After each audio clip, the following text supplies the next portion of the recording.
오늘 하나님께서 우리에게 주신 말씀은 빌립보서 3장 1절에서 3절 말씀입니다. 신약성경 빌립보서 3장 1절에서 3절 말씀, 하나님의 말씀 봉독하여 드릴 때 하나님의 음성을 경청하십시오. 끝으로 나의 형제들아, 주 안에서 기뻐하라. 너희에게 같은 말을 쓰는 것이 내게는 수고로움이 없고 너희에게는 안전하니라. 개들을 삼가고 행악하는 자들을 삼가고 몸을 상해하는 일을 삼가라. 하나님의 성령으로 봉사하며 그리스도 예수로 자랑하고 육체를 신뢰하지 아니하는 우리가 곧 할례파라. 아멘. 2020년 도쿄 올림픽 때 아주 유명한 장면이 하나 있습니다. 바로 이 장면인데, 어떤 장면인지 혹시 아십니까? 대만하고 양궁 남자부 결승 장면입니다. 이 점수가 혹시 보이세요? 마지막 이제 우리나라 마지막 한 발 남아 있는 상태인데 점수를 보면 46대 55입니다. 우리 한 발 남았는데 만약에 8점을 쏘면 지는 거고 9점을 쏘면 연장전이 되는 거고 10점을 쏘면 금메달을 따는 정말 아슬아슬한 그런 상황이죠. 이때 이 오진혁 선수가 이 1점 앞선 상황에서 마지막 활을 딱 날리면서 활을 쏘는 순간에 했던 말이 굉장히 핫하게 유명해진 적이 있습니다. 어떤 말 했는지 혹시 아십니까? 딱 한마디 했어요. 활을 딱 놓는 순간에 끝, 이렇게 한마디 하죠. 끝. 이 끝 하고 나서 그게 10점에 탁 꽂히면서 금메달로 그야말로 끝이 났습니다. 굉장히 이제 핫해졌죠. 기자가 이 오 선수한테 가서 그런 질문을 했어요. 10점 맞을 거 알고 끝이라고 했습니까? 이렇게 물어봤습니다. 그랬더니 오진혁 선수가 맞다고, 10점 들어갈 거 알고 끝이라고 했다, 이렇게 이야기를 했습니다. 어떻게 이 오 선수가 자기가 쏜 화살이 10점에 들어갈 걸 알았을까요?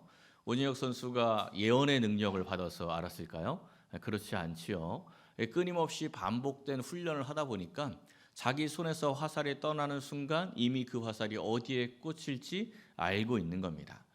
이 기사를 잘 읽어보니까 어깨에 그 회전근, 4개의 회전근 가운데 3개가 끊어져 있는 상태에서 진통제를 먹어가며 이 경기에 임했다고 합니다. 끊임없는 반복으로 인해서 그러한 승리를 얻을 수 있었던 거죠. 이 양궁뿐 아니라 모든 스포츠 분야가 다 그렇습니다. 얼마나 많이 반복하여서 연습하고 훈련하느냐가 그 사람의 실력과 그 사람의 승리를 가져온다는 것을 우리가 알 수 있습니다. 오늘 이 본문은 이제 빌립보서의 후반부가 시작되는 그러한 장면인데 이렇게 시작을 하고 있지요. 너희에게 같은 말을 쓰는 것이 너희에게 안전하다. 내게는 수고로움이 없고 너희에게는 안전하다. 내가 이렇게 계속 반복해서 이 말을 하고 있는 게 너희들에게 안전하다, 이런 말씀을 하고 있는 겁니다. 그리고 그 말씀, 반복하여 하는 말씀의 내용이 2절부터 우리가 함께 살펴볼 오늘 본문의 내용입니다. 오늘 우리가 나눌 이 내용은 빌립보서뿐 아니라 사도 바울의 서신서 여러 곳에서 그야말로 반복해서 우리에게 계속 주시는 그러한 내용입니다. 이 사도 바울이 계속해서 반복해서 주시는 이유가 뭡니까? 오늘 이 1절 말씀에 있는 것처럼 성도들을 안전하게 하기 위해서, 우리의 신앙을 안전하게 하기 위해서 이 반복해서 이 말씀을 주신다라는 이야기입니다. 역으로 말하면 오늘 우리가 함께 나눌 내용을 우리가 잘 알지 못하면 우리의 신앙이 안전해지지 않을 수 있는, 그러니까 우리의 신앙이 위험해질 수 있다, 그러한 이야기입니다. 그러니까 굉장히 중요한 말씀이겠죠. 사랑하는 성도 여러분, 이 스포츠 선수들이 반복하여서 훈련할 때 승리할 수 있었던 것처럼 오늘 이 성경을 통해서 반복하여 주시는 이 말씀을 통해서 든든하고 강건하여 날마다 승리하는 신앙을 소유하시기를 예수님의 이름으로 간절히 축원합니다. 첫째는 삼갈 것을 삼가야 합니다. 오늘 본문이 2절 말씀을 보니까 이 짧은 구절에 3번 반복하여서 나오는 표현이 있죠. 뭐가 이 반복해서 나옵니까? 삼가라. 근데 이 삼가란만 반복하는 게 아니고 사실은 개들, 행악하는 자들, 몸을 상해하는 것, 이게 다 똑같은 사람을 이야기합니다. 똑같은 것을 3번 반복해서 굉장히 강조하고 있죠. 여기서 이 삼가라라고 번역된 헬라어가 블레페테라는 단어인데 주의하다, 관찰하다, 안목을 가지다, 이런 말씀이에요. 그러니까 아주 주의해서 관찰하고 또 안목을 가지고 살펴보아야 한다. 이게 이제 삼가라는 거죠. 근데 이들이 도대체 누구기에, 이 개들, 행악하는 자들, 몸을 상해하는 것, 이게 도대체 누구이기에 이 짧은 구절에 세 번이나 반복해서 이 강조해서 이 삼가라고 말씀하고 있을까요? 유대인들이 보통 누구를 개라고 부릅니까? 유대인들이 개들 하면 누구를 개들이라고 불러요? 이방인들을 개들이라고 하잖아요. 근데 이 사도 바울은 여기서 이방인에게 개들 이렇게 부르는 게 아닙니다. 이 사도 바울이 지금 개들이라고 부르는 사람들은 이방인이 아니라 할레파 유대인들이에요. 할레파 유대인. 이 할레파 유대인이다라고 하는데 중요한 게 있습니다. 할레파 유대인들은 예수님을 믿는 사람들이에요. 그러니까 예수님을 믿는 유대인들 가운데 예수님의 십자가로 끝나서는 안 되고 예수님의 십자가를 믿었다면 할례를 받아서 유대인이 되어야 구원에 이를 수가 있다. 이렇게 주장했던 사람들이 할레파 유대인들입니다. 이 할레파 유대인들이 사도 바울의 이방인 선교를 계속 방해했고요. 심지어 박해하기도 했죠. 그리고 이 초대교회의 신앙의 건강성을 굉장히 많이 해친 사람들이 할레파 유대인들입니다. 그래서 바울이 계속 반복해서 이 할레파 유대인들을 조심하라고 이야기를 하는 거예요. 갈라디아서에서도 이와 비슷한 내용이 나옵니다. 갈라디아서 6장 11절부터의 말씀을 보세요. 이런 얘기가 나오죠. 내 손으로 너희에게 이렇게 큰 글자로 쓴 것을 봐라. 이게 이제 오늘 말씀하고 비슷한 이야기, 반복해서 이야기한다, 여러 번 말한다, 이것처럼 비슷한 말씀이죠. 그러니까 강조하는 이 내용을 잘 봐라, 이거 중요해, 잊지 마, 이런 내용이죠. 그때 했던 내용도 역시 할레파 유대인과 관련된 내용입니다. 이 갈라디아서의 말씀을 보면 할레파 유대인들이 할례를 자꾸 강조하는 이유를 알 수가 있습니다. 먼저 이 12절 마지막에 보면 이런 이야기가 나오죠. 그리스도의 십자가로 말미암아 박해를 면하려 한 뿐이다. 지금 이 할레파 유대인들도 예수님을 믿는 사람이라고 했잖아요. 예수님의 십자가를 믿는 사람들. 근데 이 초대교회 때의 역사적인 상황을 보면은 할레파 유대인들은 박해를 별로 받지 않았습니다. 그러니까 이 유대인들, 이 로마 정부와의 관계가 그렇게 나쁘지도 않았고, 그리고 기존의 유대인들도 원래 이방인도 할례 받으면 유대인으로 인정을 해 주었기 때문에 예수님을 믿는 사람들이 할례를 받은 사람들은 별로 이렇게 박해를 받지 않았어요. 그러니까 네로 황제에 의해서 본격적인 박해가 일어나기 전에는 할레파 유대인들은 십자가를 믿는 것으로 인해서 큰 손해를 보지 않았습니다. 그러니까 이 그리스도의 십자가로 말미암아 박해를 면하기 위해서 할례를 받았다. 이 말씀은 쉽게 이야기하면은 신앙적인 문제로 예수님으로 인해서 손해 보기 싫어서 그냥 세상과 적당히 맞추어서 살았다. 이런 말과 조금 비슷한 내용이 바로 이 말씀입니다. 그리고 두 번째 이유는 13절 마지막에 나오죠. 그들이 너희의 육체로 자랑하려 합니다. 유대인들이 이방인을 전도를 해서 이 이방인 전도를 해서 예수님을 믿게 하고 이제 할례 받아 해서 할례를 받게 했어요. 그리고 그걸 자랑하는 겁니다. 내가 이방인 몇 명 전도해서 할례 받게 해서 유대인으로 만들었어. 이걸 이제 자랑하는 거예요. 그러니까 요즘으로 이야기하면 우리 교회 세례 교인이 몇 명이다, 우리 교회 재정 얼마다, 이런 걸 자랑하는 거죠. 숫자만 자랑하고 있는 겁니다. 그러니까 13절에 그런 말씀이 나오죠. 이 13절 중반 보면 할례를 받은 그들이라도 스스로 율법은 지키지 아니하고, 할례는 받았는데 말씀대로 살아가는 것에는 별로 관심이 없어요. 그러니까 이들의 관심은 어디에 있는 거죠? 숫자에. 그러니까 교회가 성도들이 어떻게 예수님을 믿고 세상에서 어떤 신앙을 가지고 살아가느냐는 관심이 없고, 얼마나 헌금을 내고 있고 얼마나 이 교회의 숫자가 많은가, 이것만 관심을 가지고 그것만 자랑하고 있다, 이런 이야기입니다. 그러니 이 사도 바울이 이들을 향해서 뭐라고 이야기했다고요? 개들이요 행악하는 자들이다. 아주 격하게 표현을 하고 있지요. 그럼 지금 이 시대에 우리가 삼가해야 할 개들, 행악자들은 어떤 존재입니까? 우리가 삼가해야 할 개들, 행악자들 둘로 생각을 해볼 수가 있어요. 첫째는 이단들입니다. 이단들을 우리가 삼가고 주의해야죠. 이 삼가라라는 이 단어의 뜻처럼 우리가 주의 깊게 살펴보고 관찰하고 안목을 가지고 보아야 이 이단들에게 넘어가지 않을 수 있습니다. 그렇지 않으면 아주 쉽게 이단에 빠져 들어가게 되어 있습니다. 최근에 넷플릭스에서 나는 신이다라는 이 다큐를 방영을 하는 바람에 이단들에 대한 관심이 좀 많이 늘었죠. 저도 이거 좀 보다가 첫 편을 보다가 너무 지저분하고 짜증나서 보다가 말았는데, 참 그런 내용들, 이단들의 내용을 보면 어떻습니까?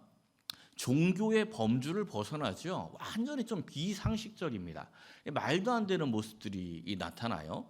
그런데 희한하게 수많은 사람들이 그 이단에 빠져 들어간다는 거죠. 자기도 모르게 빠져 들어가는 겁니다. 사실 한 발짝만 벗어나 보면 이단이라는 것을 쉽게 알 수가 있는데, 이게 빠져 들어가 보면, 관찰하지 못하고 안목을 가지지 못하면 한번 빠지면 마치 늪에 빠지듯이 그냥 그 안에 함몰되고 마는 거죠. 이 한국 교회를 정말 어렵게 했던 이단 가운데 하나가 신천지입니다. 이 신천지는 이 한국 교회를 굉장히 혼란에 빠뜨렸어요. 왜 그렇습니까? 이 신천지의 포교 방법이 어떤 식으로 포교를 해요? 잘 알죠?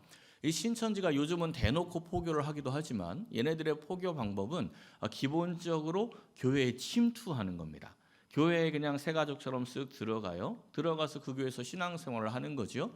그러면서 그 교회의 정보를 캐냅니다. 그 교회의 분열을 일으키고 분란을 일으키고, 때로는 그 교회에서 조금 신앙이 연약한 사람들의 정보나 생활이 어려운 사람들의 정보를 캐내어서 다른 신천지 요원들에게 정보를 전달을 하죠. 그리고 어떻게 합니까? 만남을 추구해요. 거짓으로. 그러니까 우리 신천지인데 이 말씀 공부하자, 이게 아니고 그냥 평범한 사람처럼 우리 성경 공부 좀 해볼래? 이렇게. 또는 카페에서 아주 우연히 만난 것처럼, 내가 너무 좋아하는 분인데 어떻게 오늘 여기서 만났네요? 이러면서 우연히 만나서 대화하는 것처럼 이야기를 하면서 신천지로 서서히 포섭해 들어가죠. 가짜, 거짓입니까? 진짜입니까? 출발부터 거짓으로 시작을 하는 거예요. 그냥 출발부터 거짓으로 시작을 하는데 어떻게 진리를 전할 수가 있겠습니까? 아예 애초에 거짓으로 출발을 하는데, 이 사람들은 그걸 뭐라고 이야기하냐면 모략이다, 뱀과 같은 지혜다, 이렇게 이야기를 해요. 그런데 성경 어느 곳을 살펴봐도 거짓으로 하나님의 말씀을 전하거나 거짓으로 전도하는 장면은 전혀 나오질 않습니다. 분명하게 이야기하죠. 거짓의 아비는 누굽니까? 마귀라고 이야기하잖아요. 거짓의 아비는 마귀다. 분명하게 예수님이 말씀하지 않습니까?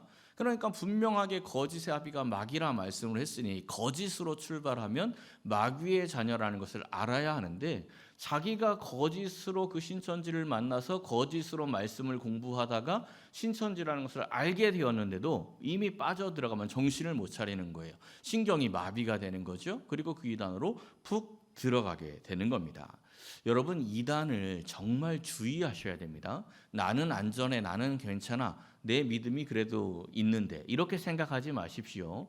우리가 조금만 정신을 놓치고 조금만 말씀 앞에 바로 서 있지 못하면 나도 모르게 그 이단 안에 훅 빠져 들어가는 겁니다. 어떻게 주의하라고요? 조금 전에 그 말씀 삼가라라는 그의 뜻대로 주의하고 관찰하고 안목을 가져야 이단을 구별할 수 있는 겁니다. 어떻게 우리가 주의하고 관찰하고 안목을 가질 수 있습니까? 뭘 통해서? 성경을 통해서. 성경을 통해서 우리가 안목을 갖는 거예요. 성경을 통해서 주의하고 관찰하는 겁니다.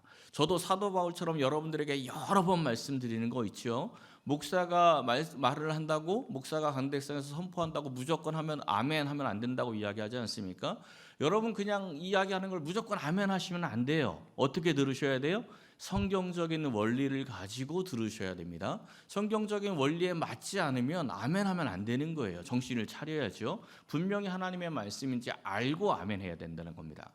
우리가 성경을 다 몰라도 성경적인 원리는 알 수 있잖아요. 성경적인 원리가 뭐예요? 아주 간단하지 않습니까? 하나님 사랑, 이웃 사랑, 그리고 아주 중요한 시금석이 있죠. 오직 그리스도의 보혈, 예수님의 십자가로 구원을 받는다. 이 세 가지를 꼭 붙들고 있어야 돼요. 이걸 벗어나면 이단이 되는 겁니다. 그러니까 구원을 받는데 그 중간에 사람이 슬쩍 껴들어가요? 이단이에요. 요즘 한참 나오는 정명석, 이만희, 이런 사람들이 구원의 길에 왜 그런 사람들이 들어갑니까? 사람이 쑥 끼어들어가면 이단이 되는 겁니다. 그럼 우리가 항상 정신을 차리고 오직 이 십자가 안에 있는지를 생각을 해야 된다라는 겁니다. 하나님 사랑, 이웃 사랑, 그리고 오직 십자가의 보혈, 이것을 생각을 하고 이 확실한 원리 안에서 말씀을 자주 읽고 듣고 묵상하여서 이단을 삼가시기를 바랍니다. 두 번째 삼가야 할 것이 형식주의입니다. 이게 우리 안에 이 형식주의가 정말 많아요. 성도가 어떤 사람이죠? 성도. 이 설문조사하는데 종교란에 기독교 표시하면 성도입니까? 그렇지 않습니다. 그러면 교회 다닌다고 성도입니까? 역시 그렇지 않습니다. 지금 내 영혼의 자리가 어디에 있는지를 우리는 항상 점검을 해야 합니다. 그저 내가 교회 다니니까 나는 교회 다니니까 신앙인이야. 나는 교회 다니니까 나는 성도야. 이렇게 생각을 하고 있다면 초대교회 성도들 가운데 할례파 유대인들처럼 나는 할례 받았으니까 하나님의 백성이야. 이렇게 안심하고 있는 것과 똑같다는 거예요. 그게 할례파 유대인이다라는 겁니다. 사랑하는 성도 여러분, 하나님의 말씀과 늘 가까이 하면서 이단을 삼가고 형식적인 신앙을 삼가고 올바르고 건강한 신앙생활 하시기를 예수님의 이름으로 간절히 축원합니다. 두 번째는 자랑할 것을 자랑해야 합니다. 이제 3절 말씀을 보시면 2절에서 금방 이 육신의 할례파를 삼가라 하고 강조했지요. 근데 3절 끝에 가보니까 우리가 곧 할례파다 이런 말씀이 나와요. 이 말씀이 어떤 이야기냐면 육신의 할례파 그 가짜 하나님의 백성이 아니고 우리는 정말 영적인 할례를 받은 영적인 하나님의 백성이다 이 말씀을 하고 있는 겁니다. 그러니까 육의 할례파가 아니고 영적인 할례파가 어떠한 존재인지 두 가지 특징이 여기서 나오고 있어요. 첫 번째 특징이 성령으로 봉사하며 성령으로 봉사하는 자예요. 여기서 이 봉사하는이라고 번역된 단어가 라티오라는 단어인데 섬기다 봉사하다라는 뜻이 있어요. 근데 앞에 가로가 있죠. 제의적으로 제사에 섬기는 것을 이야기합니다. 그러니까 예배를 얘기해요. 예배를 이야기합니다. 그러니까 성령으로 봉사한다라는 이야기는 성령으로 예배하는 자, 진짜 하나님의 백성들, 영적인 할례파, 진짜 성도는 누구냐면 성령으로 예배하는 자다라는 이야기입니다. 구약 시대에는 뭘로 예배를 드렸죠? 구약 시대 제사를 드리려면 뭐가 필요했어요? 소와 양이 필요했죠. 소와 양을 갖다 드리면서 제사를 드렸어요.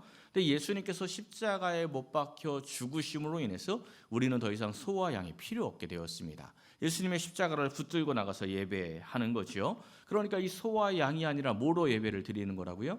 우리 예수님께서 사마리아 여인에게 했던 말씀을 한번 보십시오.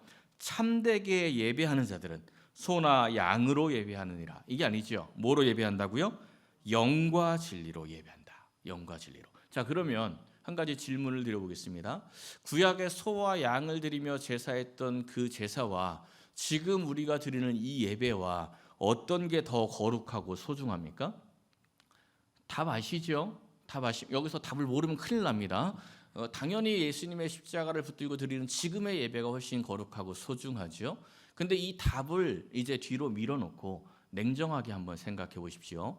구약의 제사를 드리던 성도들의 마음과 지금 우리의 마음은 어떤 게 더 거룩했을까요? 구약 시대 이스라엘 백성들이 제사를 드릴 때 어떤 마음가짐으로 제사를 드렸겠습니까? 먼저 이 소나 양을 준비해야 돼요. 가난한 사람들은 비둘기를 가져왔죠. 그런데 돈도 많이 들어요. 제사를 한번 드리려면 돈도 많이 듭니다.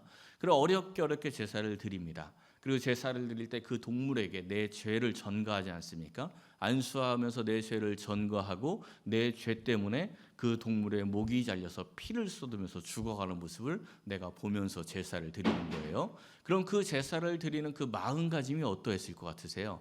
그냥 가볍게 아우 귀찮아 이러면서 제사를 했을까요? 굉장히 경건하고 무거운 마음으로 그 제사에 임했겠죠. 지금은 어떻습니까? 그보다 훨씬 더 거룩하고 소중한 예배를 드리는 우리들은 어떻죠? 여러분들이 지금 이 시간에 예배를 드리기 위해서 오늘 어떤 준비를 하고 오셨습니까? 그냥 씻고 옷 갈아입고 그리고 왔죠. 그리고 이 자리에 앉아서 예배하는 겁니다. 근데 이 예배가 너무 쉬운 거예요. 예배에 마음도 집중하지 못하고 경건한 마음도 없고 무거운 마음도 없이 아무런 정성도 없이 그냥 그렇게 예배하는 거죠. 때로는 좀 귀찮으면 그냥 온라인으로 드리지 하고 집에 앉아서 편안하게 앉아서 그냥 예배를 드릴 때도 있습니다. 그러니까 예배에 대한 소중함, 예배에 대한 귀중함이 전혀 없는 겁니다. 왜 그래요? 동물을 안 죽이고 있으니까 그걸 잘 모르는 거죠. 근데 우리가 드리는 예배는 동물, 소와 양을 죽이면서 드리는 그 제사보다 훨씬 더 귀하고 가치 있는 것을 죽이며 드리는 예배입니다. 뭘 죽일까요?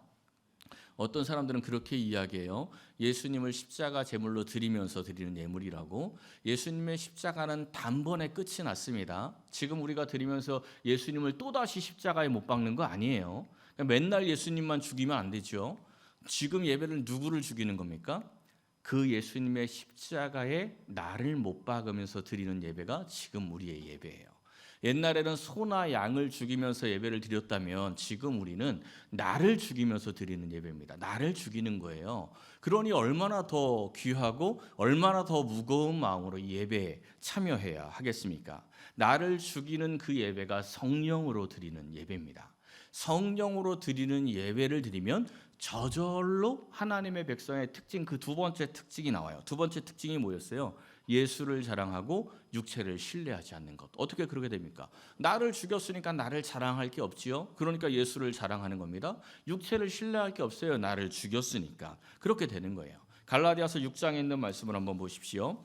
내게는 우리 주 예수 그리스도의 십자가 외에 결코 자랑할 것이 없다. 할례나 무할례나 아무것도 아니로되 오직 새로 지으심을 받는 것만이 중요하다.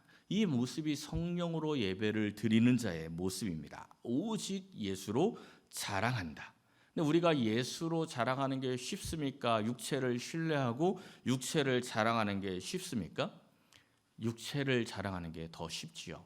그러니까 초대교회 그 할례파 유대인들이 득세하는 거예요. 사도 바울이 금방 복음 전하고 금방 교회 세웠는데 뒤돌아서 가보면 그새 여기 할례파 유대인들이 득세해서 이 사람들이 막 할례 받고 있습니다. 아주 빠르게 오염이 됩니다. 왜요? 육체를 신뢰하는 게 훨씬 쉬우니까.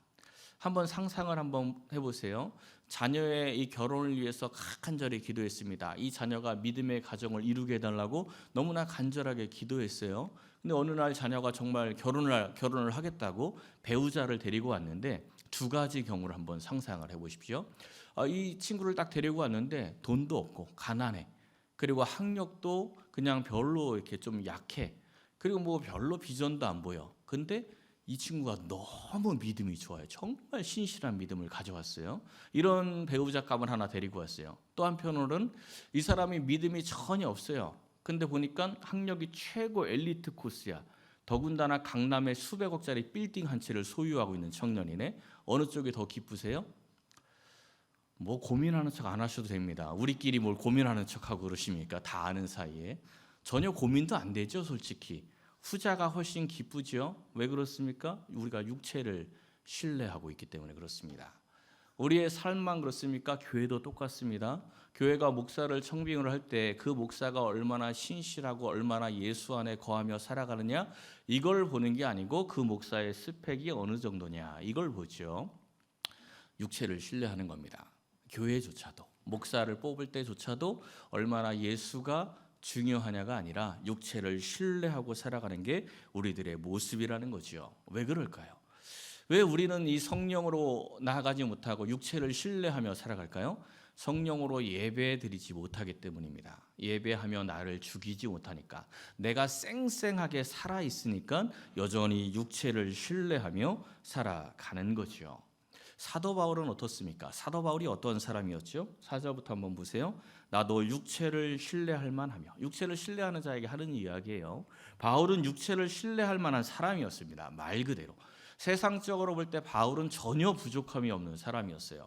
이스라엘은 여러 번 나라가 망했고 포로기를 여러 번 겪었기 때문에 순혈 이스라엘 백성들이 그리 많지 않은데 이 바울이 하는 이야기는 자기는 혈통적으로 정통 이스라엘 백성임을 이야기를 합니다.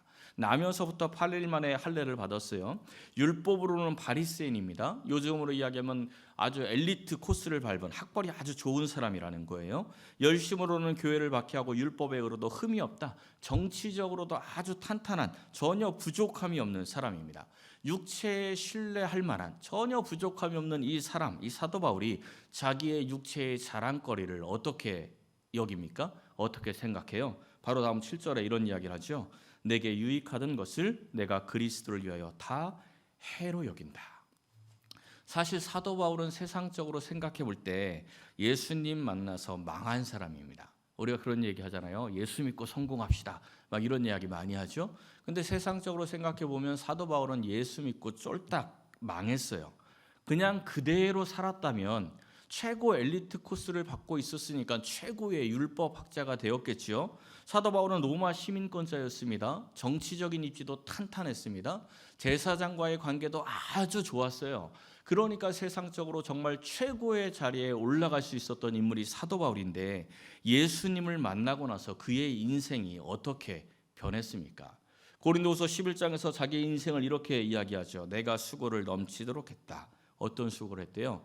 옥에 갇히기도 많이 하고 매도 수없이 많고 여러 번 죽을 뻔했고 40에서 한한 감한매를 5번 맞고 3번 태장으로 맞고 1번 돌로 맞고 3번 파선하고 강의 위험, 강도의 위험, 동족의 위험, 이방인의 위험, 시내의 위험, 광야의 위험, 바다의 위험, 거짓 형제 중의 위험, 수고하고 애쓰고 여러 번 잠도 못 자고 줄이고 목마르고 여러 번 굶고 춥고 헐벗었다.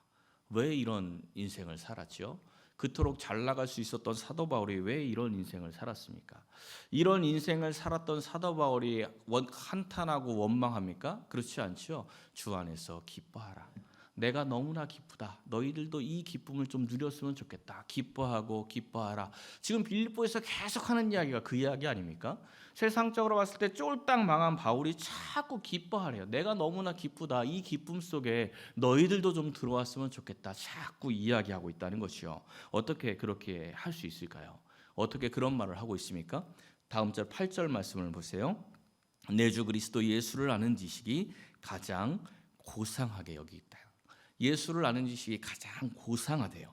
이 고상하다라는 건 우리가 생각하는 그 고상하고 조금 다릅니다. 헬라어로 보면 휘페레코, 능가하다, 지배하다, 탁월한 가치, 이런 의미가 있어요. 그러니까 예수를 아는 지식이 모든 것을 다 능가한다.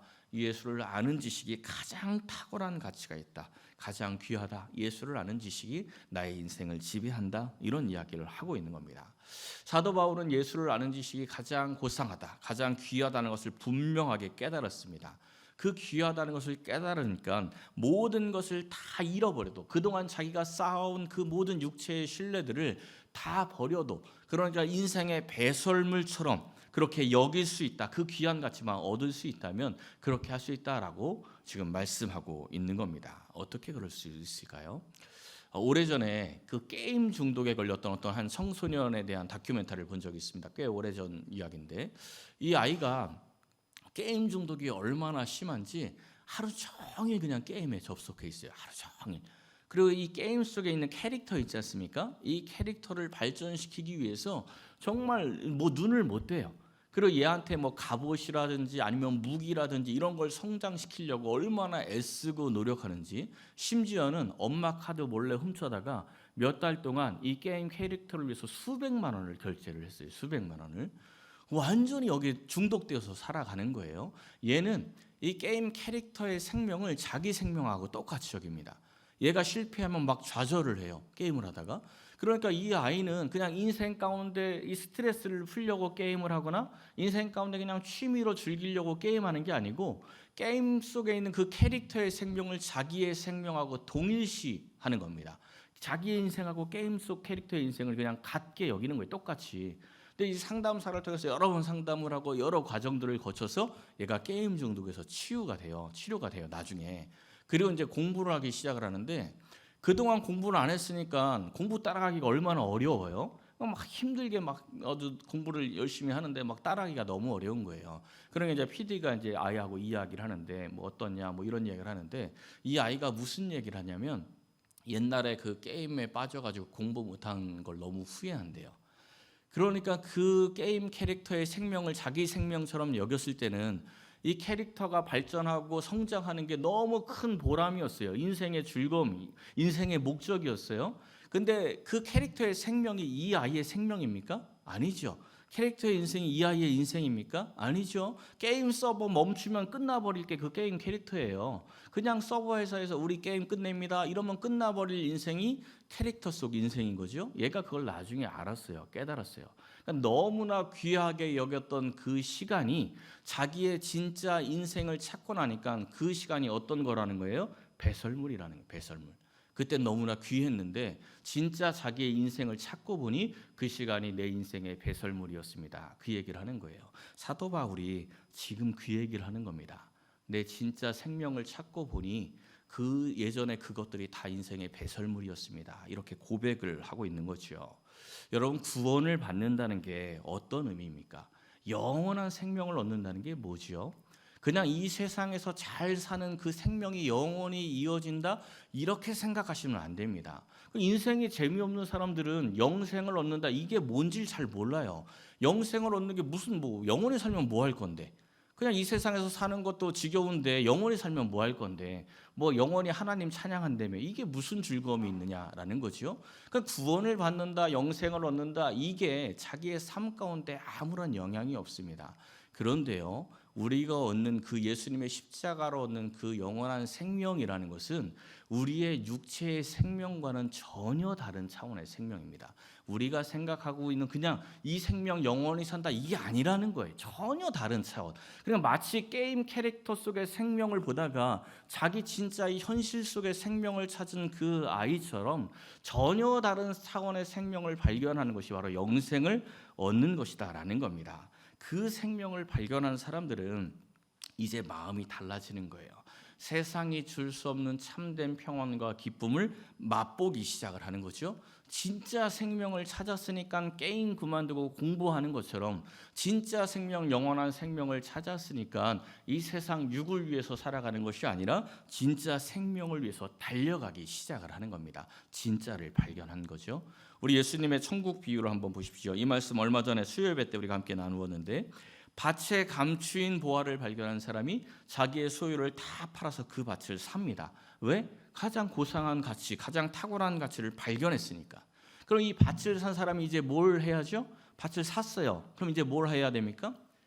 보화 캐내야죠. 보화를 캐내야 합니다. 이 보화를 캐내어서 그 보화를 누려야 돼요.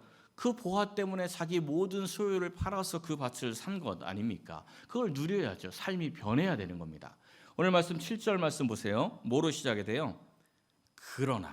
그러나 무엇이든지 내게 유익하던 것 내가 이제 그리스도를 위해서 진짜 생명을 위해서 다 해로 여긴다. 그러나 이게 정말 중요한 신앙적인 단어입니다. 우리에게 그러나가 있어야 돼요. 그러나 육체를 신뢰하고 육체를 자랑하고 육체를 추구하며 살던 삶에서 그러나 이제는 그리스도를 위해서 다 해로 여기고 그리스도를 아는 지식을 가장 고상하게 여기고 오직 그리스도를 얻기 위해서 오직 영원한 생명을 이 땅에서 더 많이 누리기 위해서 세상에 있는 모든 것들을 포기할 수 있는 그러나의 전환이 우리의 삶 가운데 있어야 한다라는 겁니다.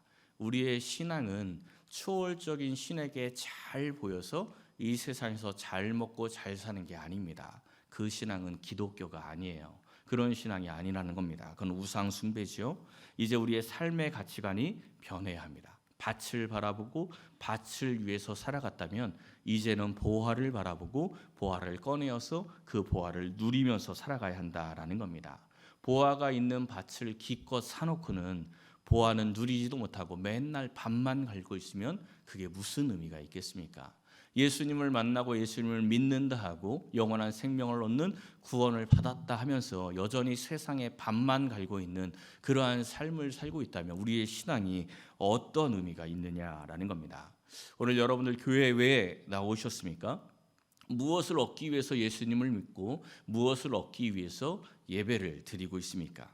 그동안 우리가 귀하게 여기던 것을 다 배설물로 여기고 이제 육체를 신뢰하지 않고 새로운 생명 안에서 오직 예수로 사랑하고 예수님을 얻기 위해서 나오셨습니까? 아니면 여전히 육체를 신뢰하고 여전히 육체의 것을 얻기 위해서 나오셨습니까? 만약에 후자라면 진짜 보화를 아직 발견하지 못한 겁니다.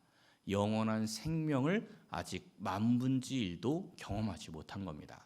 그 부활 후 주시는 그 생명이 어떠한 것인지 아예 감도 못 잡고 있기 때문에 여전히 육체를 신뢰하고 있는 겁니다.